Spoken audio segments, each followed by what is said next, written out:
4 type की जो reactions हम पढ़ रहे थे जो हमारे सिलेबस में थी, उनका आखिरी बचा हुआ है रीअरेंजमेंट रिएक्शंस।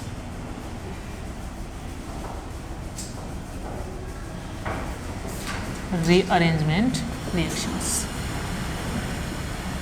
रीअरेंजमेंट रिएक्शन, ठीक है। होती क्या रीअरेंजमेंट? देखो यहाँ पर क्या होता है, जो कंपाउंड होते हैं उनके अंदर जो एटम या ग्रुप होते हैं वो रीअरेंज हो जाते हैं, उनकी पोजीशन या कहें हम तो एक्सचेंज हो जाते हैं एक दूसरे से, ठीक है। तो ऐसी रिएक्शंस रीअरेंजमेंट रिएक्शंस कहलाती हैं। देखो कैसे क्या होता है, एग्जांपल देखो, हमने कोई कंपाउंड लिया, ठीक है, CH3 CH2 CH2 CH3, तो बताएगा इसका नाम?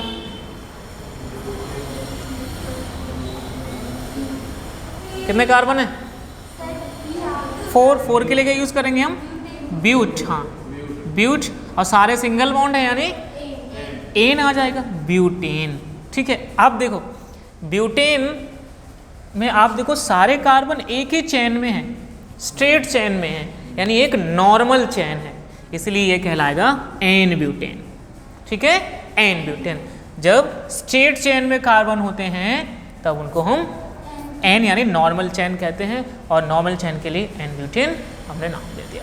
देखो क्या किया, यहाँ से क्या, ध्यान से देखना आप, यहाँ से ये जो मिथाइल ग्रुप है ये वाला, ये CH3 हटा और ये CH3 यहाँ जुड़ गया और यहाँ से H यहाँ चला गया।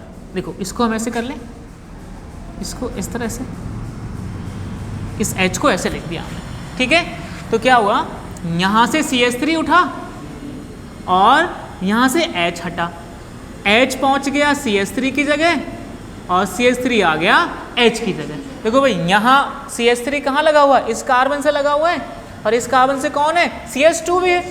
तो जब यहाँ से H उठ के जाएगा तो यहाँ जुड़ेगा, तो क्या हो जाएगा, ये CH3 हो जाएगा, और ये CH3 यहाँ जुड़ जाएगा, कुछ इस तरह। देखो CH3 ये तो वैसा ही रहा, ठीक है, सिंगल बॉन्ड CH। अब इस H की जगह कौन आ चुका है, ये CH3 आ चुका है इसकी जगह, ठीक है, ये CH3 आ गया। अब ये हमारे पास कौन मिला, CH2 है, और ये जो H था ये H यहाँ से यहाँ पहुँच जाएगा, तो ये क्या बन जाएगा, CH3, ये भी बन जाता है, ठीक है। तो कुछ इस तरह से हम देख पा रहे हैं H और CH3 की पोजीशन आपस में एक्सचेंज हो गई, यानी इनकी पोजीशन क्या हो गई, रीअरेंज हो गई। तो ऐसी रिएक्शंस क्या कहलाती हैं, रीअरेंजमेंट रिएक्शंस कहलाती हैं। अब देखो भाई ये क्या है, इसका नाम कैसे लिखेंगे हम, इसमें भी 4 कार्बन है, इसमें भी क्या है, 4 कार्बन है, और 4 कार्बन के लिए हम क्या यूज करते हैं, ब्यूट यूज करते हैं। अब फिर से सारे सिंगल बॉन्ड है, तो क्या हो जाएगा, एन। अच्छा ये भी ब्यूटेन, ये भी ब्यूटेन था, ये भी ब्यूटेन, तो फिर क्या अंतर आ गया, ये क्या है, एन ब्यूटेन है, लेकिन इसको बोलेंगे हम आइसोब्यूटेन, ठीक है। तो ये किसका, इसी का आइसोमर है, ये जो है इसका आइसोमर है। कैसी आइसोमर शो कर रहे हैं दोनों, ये दोनों कैसी आइसोमर शो कर रहे हैं, जानते हो आइसोमेरिज्म क्या होती है, समावयवता, हाँ समावयवता। जब किसी 2 या 2 से अधिक मॉलिक्यूल्स के मॉलिक्यूलर फॉर्मूला सेम होते हैं, लेकिन उनके स्ट्रक्चर, उनकी प्रॉपर्टीज, उनके स्पेशल अरेंजमेंट, उनकी ऑप्टिकल एक्टिविटी डिफरेंट होती हैं, अलग अलग होती हैं, ऐसे कंपाउंड ऑप्टिकल आइसोमर कहलाते हैं, ऐसे कंपाउंड आइसोमर कहलाते हैं, और यह परिघटना, यह फिनोमेना आइसोमेरिज्म कहलाते हैं। तो ये दोनों आइसोमर हैं, क्यों, क्योंकि इसका और इसका मॉलिक्यूलर फॉर्मूला बिल्कुल सेम है। कैसे, यहाँ कितने कार्बन है, 1 2 3 4, यहाँ कितने कार्बन है, 1 2 3 4, यानी दोनों में क्या है, C4 है। H कितने हैं, देखो भाई 3 4 5 6 7 और 3 10, यानी हाइड्रोजन 10 है। यहाँ पर भी तो है 3 3 6 3 9 और 1 10, यानी दोनों का मॉलिक्यूलर फॉर्मूला सेम है, लेकिन स्ट्रक्चर अलग अलग है, तो हम इनको स्ट्रक्चरल आइसोमर कह सकते हैं। अब स्ट्रक्चरल आइसोमर को भी डिवाइड किया गया था, तो देखो भाई इसमें क्या है, इसमें स्ट्रेट चेन है और इसमें ब्रांच चेन है, इसमें ब्रांच निकली हुई है, इसीलिए ये चेन आइसोमर हम इनको कह सकते हैं कि इनकी चेन में अंतर है, इनकी श्रृंखलाओं में अंतर है, इसलिए ये श्रृंखला समावेवी या चेन आइसोमर इनको कहा जा सकता है। तो भाई देखो CH3 की जगह कौन आ गया H, H की जगह CH3, तो ये क्या कहलाया, रीअरेंजमेंट रिएक्शंस कहलाई। ठीक है, हम क्या पढ़ रहे हैं, रीअरेंजमेंट रिएक्शंस। क्लियर हो गया, हो गया, ठीक है, चलो लिख लें कुछ समय। इसका एक मोस्ट इंपॉर्टेंट एग्जाम्पल करते हैं जो एग्जाम के लिए बहुत इंपॉर्टेंट है। ठीक है, रिएक्शन का नेम है pinacol, pinacol pinacolone rearrangement. Pinacol pinacolone rearrangement. ठीक है, क्या होता है देखिए, पिनेकोलोन रीअरेंजमेंट में होता क्या है बेसिकली, यहाँ पर पिनेकॉल देखो, यहाँ क्या आ रहा है, ऑल आ रहा है। ठीक है, ऑल, और ये क्या आ रहा है यहाँ पर, ये क्या है, कौन बताए क्या लिखा है, ONE, ONE। हाँ, इसका मतलब आपने केमिस्ट्री ढंग से पढ़ी नहीं है। जब भी आप केमिस्ट्री पढ़ रहे हो, आप NCKG क्लास में थोड़ी नहीं हो, ग्रेजुएशन के स्टूडेंट हो भाई, केमिस्ट्री में ONE1 नहीं होता है, ये ओन होता है, ओन। ओन का मतलब कीटोन। ओन किसके लिए यूज़ करते हैं, कीटोन्स के लिए यूज़ करते हैं। ऑल किसके लिए यूज़ करते हैं, एल्कोहल के लिए। इसका मतलब कोई एक एल्कोहल है और एल्कोहल से कीटोन का फॉर्मेशन होता है।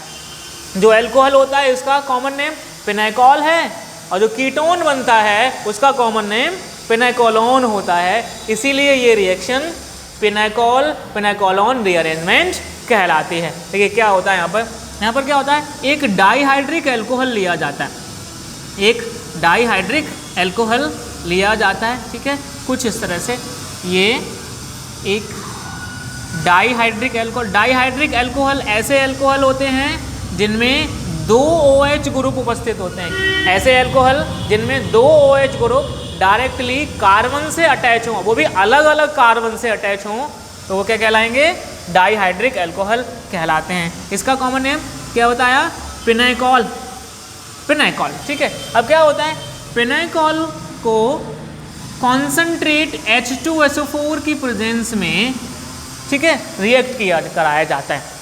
सांद्र H2SO4, कॉन्सनट्रेट H2SO4।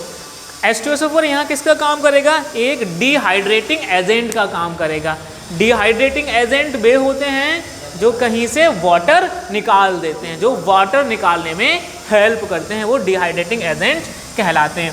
तो देखो यहाँ पर से क्या, एक वाटर मॉलिक्यूल निकल जाएगा और जो स्ट्रक्चर होगा वो रीअरेंज होगा। यहाँ पर किस तरह से होगा, देखो भाई यहाँ पर देखो, यहाँ से हमने ये निकाल दिया ऐसे करके। ठीक है, H2O बाहर निकल गया, राइट। H2O बाहर निकला, हमारे पास क्या बचा, देखो क्या बच रहा है, ये बचा C, कुछ इस तरह से आप ध्यान से देखना, CH3O, और ये तो खाली हो गया, और साथ में CH3। ठीक है, अब देखो आगे क्या होता है, यहाँ से इन दोनों में से कोई एक मिथाइल ग्रुप, एक मिथाइल ग्रुप यहाँ से यहाँ पहुँच जाता है। ठीक है, मान लीजिए हमने इस मिथाइल ग्रुप को हटा दिया, ये मिथाइल ग्रुप कहाँ पहुँचा, यहाँ आ गया। ठीक है, यहाँ आ गया, और देखो भाई अब कार्बन की एक वैलेंसी कम हो रही है और एक ऑक्सीजन की। कार्बन कितने बॉन्ड बनाता है, 4, ऑक्सीजन कितने बॉन्ड बनाता है, 2।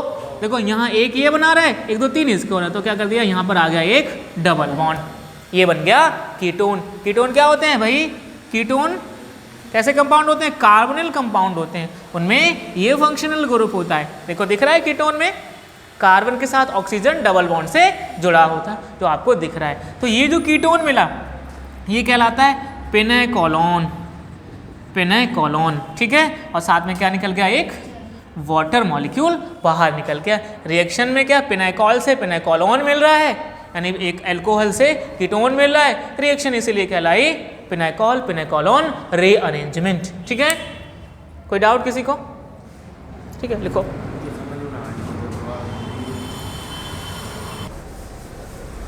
अब बात करेंगे हम इसके मैकेनिज्म की। ठीक है, मैकेनिज्म, क्रिया विधि।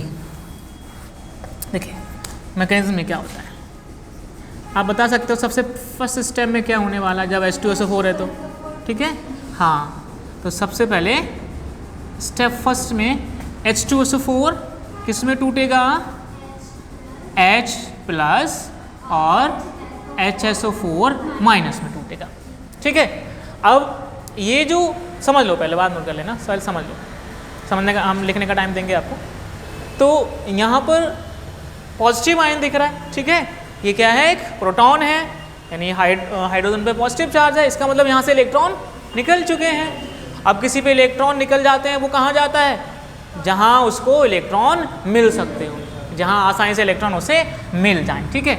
अब देखिए इसी स्टेप में क्या होता है, ये अब जो हमने लिया था डाईहाइड्रिक अल्कोहल, उसको उठा के हम यहाँ लिख लेते हैं, ठीक है। ये डाईहाइड्रिक अल्कोहल हमने लिया, डाईहाइड्रिक अल्कोहल, ठीक है। अब यहाँ पर एंट्री हो जाती है H प्लस आयन की। यहाँ क्या होगा, देखो 2 ऑक्सीजन है और तो कोई इलेक्ट्रॉन दे नहीं सकता, ऑक्सीजन दे सकता है क्योंकि उसके पास लोन पेयर होते हैं। कितने, 2 लोन पेयर होते हैं। 2 लोन पेयर इसके पास हैं, 2 लोन पेयर इसके साथ हैं। अब कौन सा दो देगा, प्रॉब्लम ये आई। तो देखो दोनों की कंडीशन बिल्कुल सेम है, ठीक है। जिस एक कार्बन से, देखो ये वाले OH भी कार्बन से अटैच हैं और इस कार्बन से 2 मिथाइल ग्रुप है, इस ये वाला OH ग्रुप भी कार्बन से अटैच है और इस कार्बन के पास कितने, 2 मिथाइल ग्रुप हैं। तो दोनों तरफ बिल्कुल सेम कंडीशन है, सेम परिस्थितियां हैं। इसका मतलब रैंडमली कोई सा भी दे सकता है, ये भी दे सकता है और ये भी दे सकता है रैंडमली, ठीक है। तो मान लीजिए हमने यहाँ, इसने क्या किया, एक लोन पेयर इसको डोनेट कर दिया, किसे, इस प्रोटॉन को। क्या होगा, अब ये H प्लस जाकर इससे जुड़ जाएगा, इससे O से जुड़ जाएगा और ये पॉजिटिव चार्ज कहाँ पहुँच जाएगा, इस ऑक्सीजन पे आ जाएगा, हमेशा की तरह। हर जगह ये तो हो रहा था, पिछले हमने मैकेनिज्म पढ़ी थी। तो हाइड्रोजन का यानी H पर जो पॉजिटिव चार्ज है वो O पर आ जाएगा और H जाकर इस O से जुड़ जाएगा और हमें क्या मिल जाएगा, एक आयन मिल जाएगा कुछ इस तरह से। यहाँ हम देख पा रहे हैं कि OH, एक H तो पहले ही से इसके पास, एक H और जुड़ गया आकर और यहाँ क्या आ गया, पॉजिटिव चार्ज, ठीक है। बाकी ये सेम कंडीशन है सारी की सारी, ये CH3 CH3 CH3 CH3, ठीक है। तो यहाँ कुछ इस तरह से एक आयन मिल जाता है। ये स्टेप फर्स्ट कंप्लीट होता है, राइट। स्टेप सेकंड की अगर हम बात करें, स्टेप सेकंड बताइए, इस स्टेप में किसी को कोई प्रॉब्लम है, हाँ नहीं ना। चलिए स्टेप सेकंड, स्टेप सेकंड हम क्या करते हैं, इस वाले को उठा के यहाँ लिख लेते हैं, ठीक है। जो आयन मिला है हमें, इस आयन को उठा के हमने यहाँ लिख लिया। अब देखो भाई, एक चीज़ मैंने आपको बताई थी कि ऑक्सीजन पे पॉजिटिव चार्ज का मतलब क्या है कि भाई ऑक्सीजन तो पहले से ही बहुत ज़्यादा हाईली इलेक्ट्रोनेगेटिव एटम होता है, ऊपर से इस पे इलेक्ट्रॉनों की डेफिशिएंसी हो गई, इलेक्ट्रॉनों की कमी हो गई। तो अब क्या होगा, देखो भाई क्या निकल गया, ये H2O बाहर निकल गया। अभी पॉजिटिव चार्ज कहाँ जाएगा, कौन से वाले पे, इस वाले पे जाएगा, जिससे क्योंकि अब ये ऑक्सीजन, इसके इलेक्ट्रॉन यहाँ पर कितने हैं, 2 इलेक्ट्रॉन है इस बॉन्ड में, इन दोनों इलेक्ट्रॉनों को लेके चला जाएगा और न्यूट्रल मॉलिक्यूल वाटर बाहर निकल जाएगा कुछ इस तरह से। ये देखो यहाँ से ये तो निकल ही गया, ये